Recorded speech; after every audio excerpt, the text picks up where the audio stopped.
আসসালামু আলাইকুম। দর্শকবৃন্দ, আমেরিকার প্রেসিডেন্ট তিনি ইরানকে নিয়ে বেশ ভালো বড়সড়ই একটা ঝামেলার ভিতরে পড়েছেন। কারণ ইরান সরকার ডোনাল্ড ট্রাম্পের কোনো কথা তো শোনেনি না, বরং আরো কিছু হুমকি ধামকি বা মানব না শুনব না এ ধরনের কথাই ইরান সবসময় বলে আসে।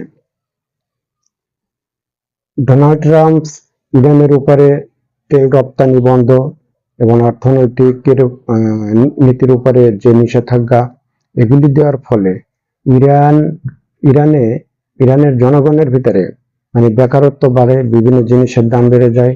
বিভিন্ন সমস্যার কারণে ইরানের জনগণ হয়তো এই সরকারকে সরানোর জন্য তারা মাঠে নেমেছিল। এর পরপরই ডোনাল্ড ট্রাম্প ঘোষণা দেয় যে ইরানের জনগণের কোনো সমস্যা হলে তারা ইরানের জনগণের পাশে আছে বা থাকবে।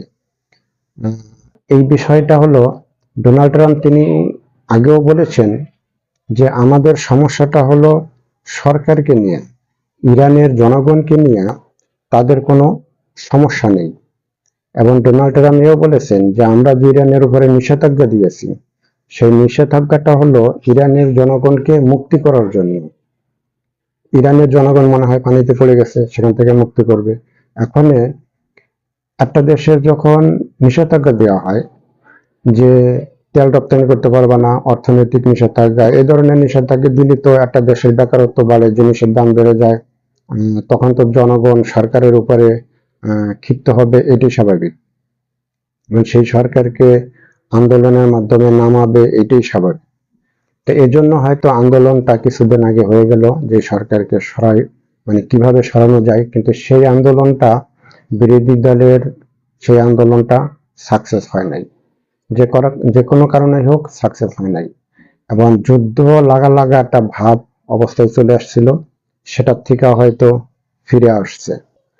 ইরানে যখনই আন্দোলন হয়েছে, সেটা হিজাব আন্দোলন হোক বা অর্থনৈতিক আন্দোলন হোক বা ছাত্র আন্দোলন হোক, যে আন্দোলনই হোক, সেই আন্দোলনই প্রেসিডেন্ট ট্রাম্প সমর্থন দিয়েছেন সেই আন্দোলনকে, যে সে আন্দোলনটা কিভাবে চাঙ্গা করা যায় এই বিষয়ে সমর্থন দিয়েছেন।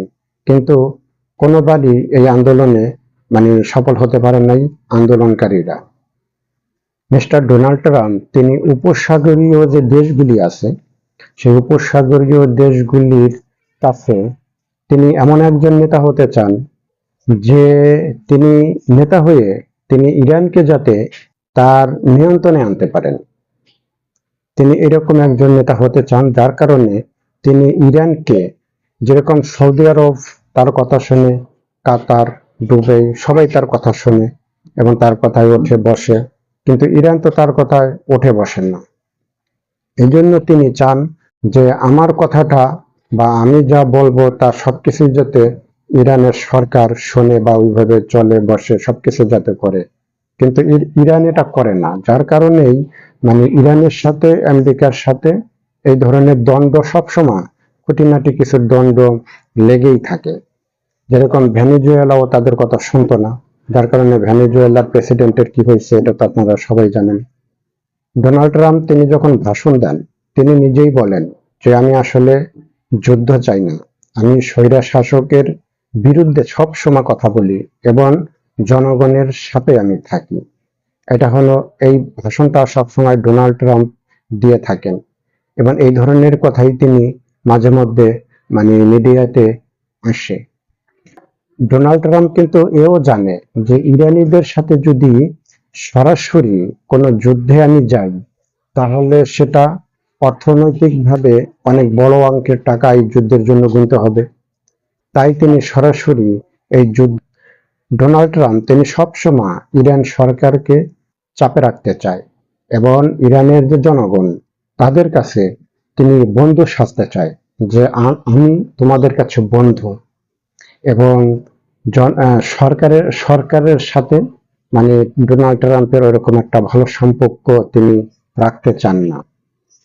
ডোনাল্ড ট্রাম্প তিনি বারবারই বলেন যে আমি ইরানের জনগণের পাশে আছি, এবং ইরানের জনগণের পাশে থাকার কথা বলে তিনি আসলে ভিন্ন ধরনের কোনো কৌশল, রাজনীতি, এখানে আরো কোনো বিষয় মানে আছে কিনা, এটা হলো মূল বিষয়। তবে সেটা আছে কি নাই সেটা ইরানের জনগণের উপরেই ছেড়ে দেওয়া ভালো। তবে মিডল ইস্টের ভিতরে সবচেয়ে রাজনীতি বোঝে এটা এরদোয়ান, তুরস্কের প্রেসিডেন্ট। তিনি ভালো রাজনীতি বুঝেন এবং ভালো রাজনীতি বুঝতে বুঝতে তার দেশকে বিশেষ করে অনেক দূর এগিয়ে নিয়ে গেছে। আমার মনে হয় যে ইরান সরকারের উচিত যে এরদোয়ানের মতো রাজনীতি করে তার দেশকে আস্তে আস্তে সামনের দিকে এগিয়ে নিয়ে যাওয়া এবং যা কিছু করা সবকিছু গোপনে ঠোপনে আসলে ভিতরে ভিতরে দেশ এটা বানাই ফেলা। উম, তো সবকিছু আসলে মানে এই কি বলবো যে হুমকি ধামকি দিয়ে আসলে সবকিছু আদায় করা যায় না, ওতে বরং আরো শত্রুতামি বাড়ে।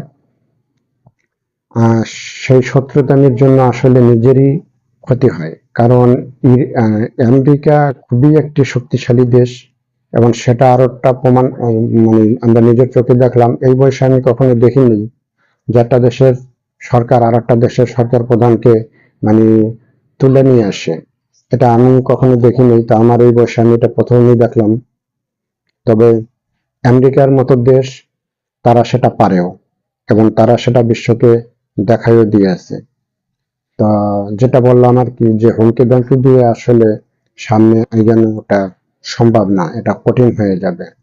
তা আমার মনে হয় যে ইরান সরকারের উচিত যে নমনীয় হওয়া, ইরানের জনগণের কথা চিন্তা করে এবং তার যে আরো খুঁটিনাটি যে বিষয়গুলি আছে, তার পিছনের যে মানে সামরিক বাহিনীর যে কিছু বিষয় আছে সেদিক দিয়ে চিন্তা করে তাকে আরো শক্ত অবস্থানে আইগানোর জন্য তার উচিত আমেরিকার সাথে নমনীয় হইয়া সব বিষয় নিয়ে কাজ করা। এতে করে ইরানের জনগণের ভালো হবে, সরকারেরও ভালো হবে এবং ইরানে যারা এখন শাসন করতেছে তাদের জন্য ভালো হবে এবং সবকিছুর জন্য মানে এটা ভালো হবে। কিছু জিনিস আছে কৌশল বা কৌশলগত ভাবে এই জিনিসগুলি করা উচিত, কিন্তু ইরানের উচিত সেভাবে এগিয়ে যাওয়া। সেম এই একই ভুল করেছিল ইরাকের প্রেসিডেন্ট সাদ্দাম হোসেন।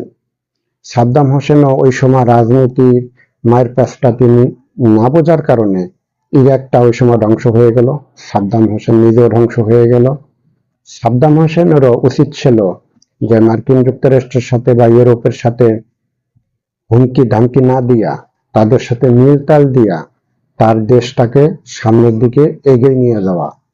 এখন হয়তো মিডল ইস্টের ভিতরে ইরাক ভালো একটা শক্তিশালী দেশ হয়ে উঠত।